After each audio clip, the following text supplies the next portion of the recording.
Hear ye, news from Congress! Gather around so I will read it to all! News from Congress! Take heed of what it says! In Congress, July 4th, 1776, the unanimous declaration of the 13 United States of America. States, not colonies. This must be news of independency! I'll read on. When in the course of human events it becomes necessary for one people to dissolve the political bands which have connected them with another and assume among the powers of the earth the separate and equal station to which the laws of nature and nature's God entitle them, a decent respect to the opinions of mankind requires them that they should declare the causes which impel them to the separation.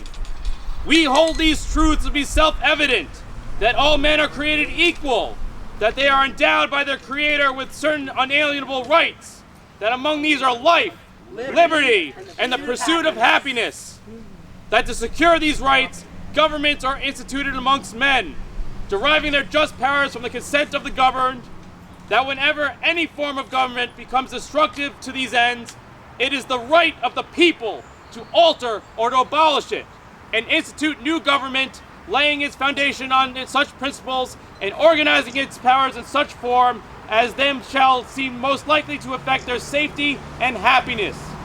Prudence indeed will dictate that governments long established should not be changed for light and transient causes. And accordingly, all experience hath shown that mankind are most disposed to suffer while evils are sufferable, than to right themselves by abolishing the forms to which they are accustomed. But when a long train of abuses and usurpations, pursuing invariably the same object, evinces a design to reduce them under absolute despotism, it is their right, it is their duty to throw off such government and to provide new guards for their future security. Such has been the patient sufferance of these colonies, and such is now necessity which constrains them to alter their former systems of government. The history of the prison king of Great Britain, George III, is a history of repeated injuries and usurpations, all having in direct object the establishment of an absolute tyranny over these states. Shameful. Hold your tongue, sir. Now for the rest of it. There's a lot more. Congress is always wordy. That is true, sir. To prove this, let facts be submitted to a candid world. He has refused his assent to laws, the most wholesome and necessary for the public good. He has forbidden his governors to pass laws of immediate and pressing importance, unless suspended in their operation till his assent shall be obtained, and when so suspended, he has utterly neglected to attend to them. He has refused to pass other laws for the accommodation of large districts of people, unless those people would relinquish the right of representation in the legislature, a right insurmountable to them and formidable to tyrants only. He has called together legislative bodies at places unusual, uncomfortable, and distant from the depository of their public records, for the sole purpose of fatiguing them into compliance with his measures. He has dissolved representative houses repeatedly for opposing with manly firmness his invasions on the rights of the people. He has refused for a long time after such dissolutions to cause others to be elected, whereby the legislature powers, incapable of annihilation, have returned to the people at large for their exercise, the state remaining in the meantime exposed to all dangers of invasion from without and convulsions within. He has endeavored to prevent the population of these states, for the purpose of obstructing the laws of naturalization of foreigners, refusing to pass others to encourage their migration hither, and raising conditions of new appropriations of lands. What a pack of lies. Hold your tongue, sir. Sir, fix your bayonet and stand by this man. Make sure he doesn't open his mouth again. Now I lost my place, sir. So let me see. He has obstructed the administration of justice by refusing his assent to laws for establishing judiciary powers. He has made judges dependent on his will alone for the tenure of their offices and the amount and payment of their salaries. He has erected a multitude of new offices and sent hither swarms of officers to harass our people and eat out their substance. He has kept among us in times of peace standing armies without the consent of our legislatures. He has effected to render the military independent and superior of the to the civil power.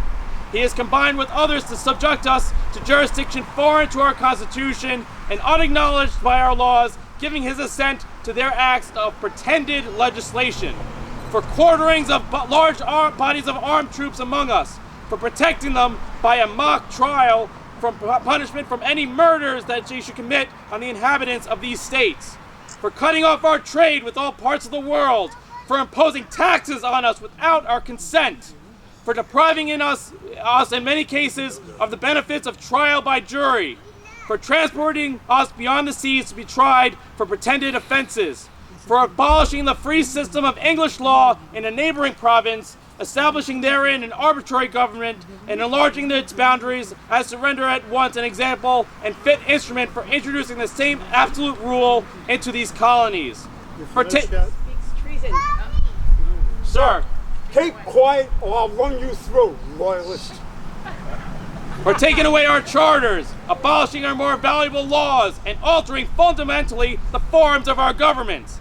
For suspending our own legislatures and declaring themselves invested with the power to legislate for us in all cases whatsoever. He has abdicated governance here by declaring us out of his protection and waging war against us. He has plundered our seas, ravaged our coasts, burnt our towns, and destroyed the lives of our people.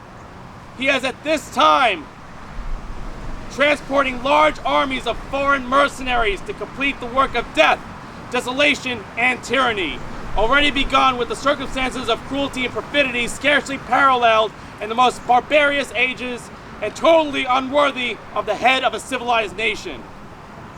He has constrained our fellow citizens taken captive on the high seas to bear arms against their country, to become their executioners of their friends and brethren, or to fall themselves by their hands.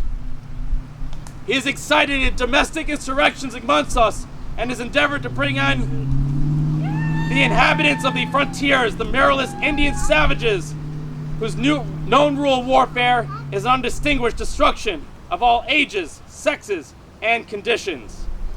In every stage of these oppressions, we have petitioned for redress in the most humble terms. Our repeated petitions have only been answered only by repeated injury. A prince, whose character is thus marked by every act which may define a tyrant, is unfit to be the ruler of a free people. Nor have we been wanting intentions to our British brethren. We have warned them from time to time of attempts by their legislature to extend unwarrantable jurisdiction over us. We have reminded them of our circumstances of emigration and settlement here, and we have appealed to their native justice and magnanimity, and we have conjured them to the ties of our common kindred to disavow these usurpations, which would inevitably interrupt our connections and correspondence. They too have been deaf to the voice of justice and consanguinity. We must therefore acquiesce in the necessity which denounces our separation, hold them as the rest of mankind, enemies in war, in peace, friends. We therefore, the representatives of the United States of America and General Congress assembled, appealing to the Supreme Judge of the world for the rectitude of our intentions, do, in the name and by the authority of the good people of these colonies, solemnly publish and declare that these United Colonies are, and of right ought to be, free and independent states, that they are absolved from all allegiance to the British Crown, and that all political connection between them and the state of Great Britain is and ought to be totally dissolved, and that as free and independent states, they have the full power to levy war, conclude peace, contract alliances, establish commerce, and do all other acts and things which independent states may of right do. And for the support of this declaration, with a firm reliance on the protection of divine providence, we mutually pledge to each other our lives, our fortunes, and our sacred honor.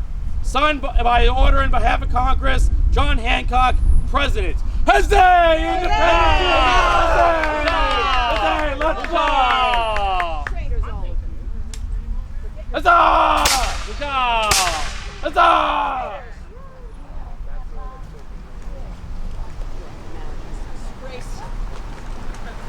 Let's post the declaration so all to see.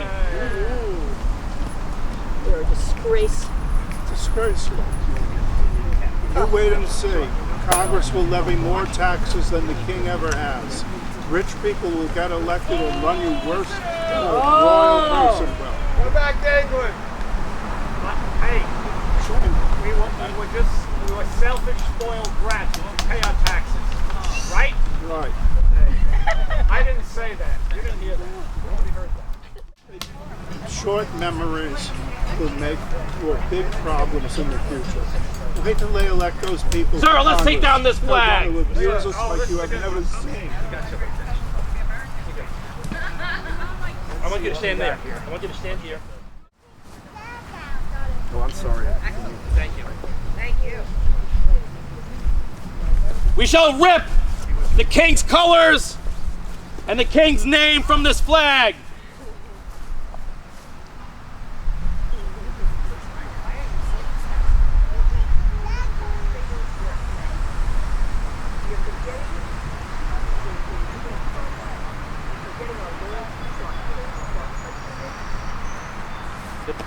Hoist the colors!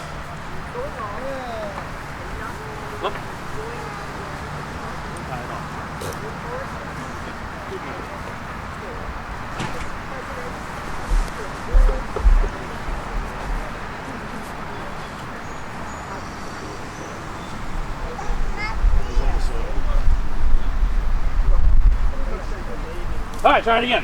Hoist the colors!